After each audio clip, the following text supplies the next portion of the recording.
Assalamualaikum warahmatullahi wabarakatuh. Selamat pagi. Izin saya akan menyampaikan materi pemaparan TOT Diklat Pimpemdagri yang diselenggarakan oleh BPSDM materi kebijakan desentralisasi untuk jabatan administrator. Pada unit kompetensi melakukan diagnosis organisasi. Terlebih dahulu izin saya akan memperkenalkan diri. Nama saya Ardi Kasmono, saat ini bertugas di Biro Pengadaan Barang Jasa Provinsi Jawa Timur. Selain itu juga sebagai fasilitator pengadaan barang jasa pada level 1, 2, 3, dan 4 di LKPP, dan juga sebagai fasilitator di lembaga administrasi negara. Sebelum memulai pembelajaran, mari kita berdoa terlebih dahulu. Berdoa dengan kepercayaan agama masing-masing dimulai. Berdoa sudah cukup diakhiri. Baik, mari Bapak dan Ibu kita mau mulai pembelajaran dengan penuh semangat. Di layar sudah terlihat ada gambar anak-anak kita dengan fasilitas yang terbatas, tapi tetap semangat dalam belajar. Ada yang memiliki keterbatasan fisik, tapi tetap semangat untuk belajar. Demikian juga ada yang punya keterbatasan, kakinya diamputasi, tapi tetap bisa menjadi juara, tetap bisa berprestasi. Oleh karena itu, dengan fasilitas yang tersedia dan kita memiliki semangat untuk belajar, mari kita mulai pembelajaran ini dengan penuh semangat. Mari kita gelorakan semangatnya. Saya izin menyampaikan semangat pagi, mohon dibantu dijawab pagi, pagi, pagi. Semangat pagi, pagi, pagi, pagi. Baik, setelah itu kita izin lanjut untuk perkenalan terlebih dahulu. Tak kenal maka tak sayang. Silakan Bapak Ibu peserta bisa menuliskan nama dan asal instansinya pada kolom chat Zoom yang tersedia. Silakan bisa dimulai. Terima kasih sudah perkenalan beberapa peserta menyampaikan yang pertama ada Pak Andi Setiawan. Halo Pak Andi dari Biro Pengadaan Barang Jasa. Ada Pak Budi Utomo dari Dinas Pertanian Kabupaten Ngawi dan Bapak dan Ibu yang lainnya. Terima kasih sudah menyampaikan perkenalan. Kita mulai dengan pantun. Mohon dibantu dibalas dengan cakep. Minum kopi saat masih hangat. Mari kita mulai pembelajaran dengan penuh semangat. Cakep. Kita akan mulai Bapak dan Ibu ada beberapa dasar hukum dari pelaksanaan Diklat Pimpemdagri. Di antaranya ada Undang-Undang Nomor 23 Tahun 2014 dan juga perubahannya tentang pemerintah daerah. Ada Permendagri Nomor 108 Tahun 2017 tentang kompetensi pemerintahan. Terdapat 7 kompetensi berdasarkan Undang-Undang Nomor 23 Tahun 2014 pada pasal 233. Yang pertama adalah kompetensi kebijakan desentralisasi, yang kedua hubungan pemerintah pusat dengan daerah, yang ketiga pemerintahan umum, yang keempat pengelolaan keuangan daerah, yang kelima urusan pemerintahan yang menjadi kewenangan daerah, yang keenam hubungan pemerintah daerah dengan DPRD, dan yang ketujuh adalah etika pemerintahan. Pada kesempatan ini saya akan menyampaikan lebih detail tentang kebijakan desentralisasi. Baik, sebelum itu mari kita brainstorming apa yang Bapak Ibu peserta ketahui tentang kebijakan desentralisasi. Silahkan masing-masing peserta bisa menuliskan apa yang diketahui tentang kebijakan desentralisasi melalui kolom chat Zoom yang tersedia. Silahkan bisa ditulis mulai dari sekarang. Terima kasih beberapa peserta sudah menuliskan tentang kebijakan desentralisasi, ada yang menyampaikan tentang otonomi, kewenangan, penyerahan, dan beberapa yang lainnya. Bapak dan Ibu, kebijakan desentralisasi bisa kita rujuk di Undang-Undang Nomor 23 Tahun 2014 beserta perubahannya pada pasal 1. Di antara desentralisasi adalah penyerahan urusan pemerintah oleh pemerintah pusat kepada daerah otonom berdasarkan asas otonomi. Di materi ini akan disampaikan kompetensi kebijakan desentralisasi untuk jabatan administrator, khususnya pada judul unit kompetensinya adalah melakukan diagnosis organisasi. Di sini terdapat 4 elemen. Yang pertama adalah menganalisis situasi organisasi, yang kedua menganalisis masalah organisasi, yang ketiga menganalisis keputusan, dan yang keempat adalah menganalisis masalah potensial. Saya akan memfokuskan pembahasannya. Yang pertama adalah menganalisis situasi organisasi. Di sini terdapat 3 kriteria unjuk kerja. Yang pertama adalah mengidentifikasi kekuatan dan kelemahan organisasi. Yang kedua mengidentifikasi peluang dan ancaman organisasi. Yang ketiga merumuskan skala prioritas. Menganalisis situasi organisasi di sini termasuk suatu proses untuk memahami kinerja, mencari permasalahan, mengidentifikasi peluang untuk meningkatkan kinerja. Dimulai dari yang pertama, mengidentifikasi kekuatan dan kelemahan organisasi.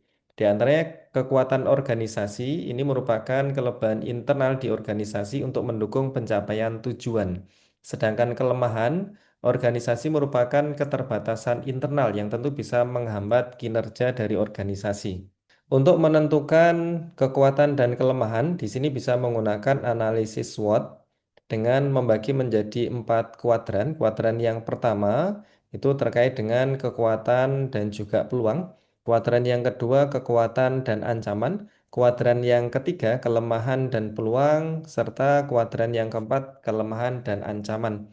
Dicontohkan pada instansi saya di Biro Pengadaan Barang Jasa, yang menjadi kekuatan adalah sumber daya pengadaan barang jasa yang berkompeten, sedangkan kelemahannya beban kerja yang cukup tinggi. Selain itu juga bisa menggunakan teknik mind mapping. Di sini diantaranya untuk menentukan topik utama, membuat percabangan dari faktor utama, dan menuliskan subfaktor penting. Dicontohkan kekuatan dan kelemahan di Biro Pengadaan Barang Jasa, ada man, method, material, money, mesin, dan juga time. Di antaranya man, kekuatannya pada sumber daya pengadaan yang berkompeten, kemudian kelemahannya beban kerja yang tinggi, serta beberapa indikator lainnya dari teknik mind mapping yang bisa teridentifikasi. Nomor dua yaitu mengidentifikasi peluang dan ancaman organisasi. Peluang ancaman ini termasuk faktor eksternal dan juga bisa ditentukan dengan analisis SWOT untuk menentukan peluang dan ancamannya. Dengan menentukan membagi menjadi 4 kuadran, kuadran satu, 2, 3, dan 4. Dicontohkan di Biro Pengadaan Barang Jasa yang menjadi peluangnya adalah dukungan kebijakan digitalisasi pengadaan, sedangkan yang menjadi ancaman adanya perubahan regulasi yang begitu cepat. Kemudian dalam mengidentifikasi peluang dan ancaman organisasi menggunakan mind mapping, maka di sini bisa menentukan peluang dan ancaman dicontohkan di Biro Pengadaan Barang Jasa, di antaranya terkait dengan regulasi, digitalisasi, kolaborasi, penyedia, anggaran, dan kapasitas perangkat daerah. Pada aspek regulasi, di sini yang menjadi peluang adanya dukungan kebijakan pengadaan dan penguatan UKPBJ, Unit Kerja Pengadaan Barang Jasa, yang menjadi ancaman adanya perubahan regulasi dengan cepat. Dan ini bisa diidentifikasi berdasarkan aspek-aspek yang lainnya pada bagian peluang dan ancaman. Berikutnya adalah merumuskan skala prioritas. Di sini bisa menggunakan aspek pertimbangannya, derajat urgensi, kesempatan yang dimiliki, pertimbangan masa depan, kemampuan diri. Sehingga bisa menggunakan matriks menentukan skala prioritas, perbandingan antara urgensi dan kepentingan. Di sini juga bisa dibagi menjadi 4 kuadran. Di antara kuadran yang pertama masuk dalam kategori penting dan mendesak. Kuadran yang kedua, mana yang penting, kurang mendesak. Kuadran yang ketiga, kurang penting, mendesak. Dan kuadran yang keempat, kurang penting dan kurang mendesak. Di antaranya menjadi prioritas pertama dicontohkan di Biro Pengadaan Barang Jasa, yaitu percepatan pendampingan pada paket strategis dan penyelesaian kendala pada proses pemilihan. Dari materi tersebut kita bisa menarik kesimpulan kekuatan dan kelemahan organisasi. Kekuatan diantaranya perlu dipertahankan dan kelemahan perlu diperbaiki. Tadi dicontohkan di Biro Pengadaan Barang Jasa, di antara kekuatannya terletak di sumber daya manusia yang berpengalaman dan memiliki kompetensi. Kemudian kelemahannya adanya beban kerja yang cukup tinggi. Peluang dan ancaman di antaranya di sini yang menjadi peluang itu untuk bisa berkembang dan juga ancaman yang perlu diantisipasi. Dicontohkan di Biro Pengadaan Barang Jasa yang menjadi peluang adanya digitalisasi dan penguatan UKPBJ, sedangkan yang menjadi ancaman adanya perubahan regulasi dan juga gangguan sistem. Sehingga bisa ditentukan skala prioritas berdasarkan dampak terbesar dan risiko yang tertinggi.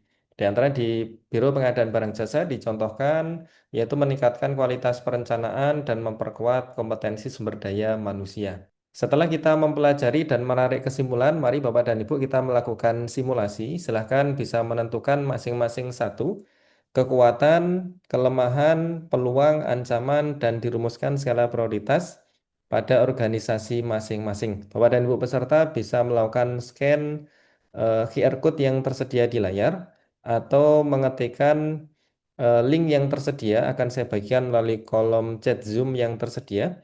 Silakan Bapak dan Ibu bisa mulai untuk mengisi sesuai dengan kondisi di organisasi masing-masing. Waktunya selama 1 menit. Baik, terima kasih Bapak dan Ibu sudah mengisi simulasi. Di sini kami paparkan hasil simulasinya. Dari masing-masing peserta sudah mengidentifikasi menggunakan analisis SWOT. Di antaranya di sini Pak Andi Setiawan menyampaikan di instansinya kekuatannya SDM-nya cukup kompeten, yang menjadi kelemahan kurangnya koordinasi, peluangnya dukungan digitalisasi layanan, ancamannya ada perubahan regulasi yang cepat, serta prioritasnya adalah penguatan koordinasi dan juga SOP. Dan juga Bapak dan Ibu peserta yang lainnya sudah melakukan simulasi, sehingga harapannya bisa memahami dan menerapkan materi ini pada organisasi masing-masing. Untuk mengakhiri pembelajaran, mari kita cukupkan dengan berdoa, dengan kepercayaan masing-masing. Berdoa dimulai. Berdoa selesai.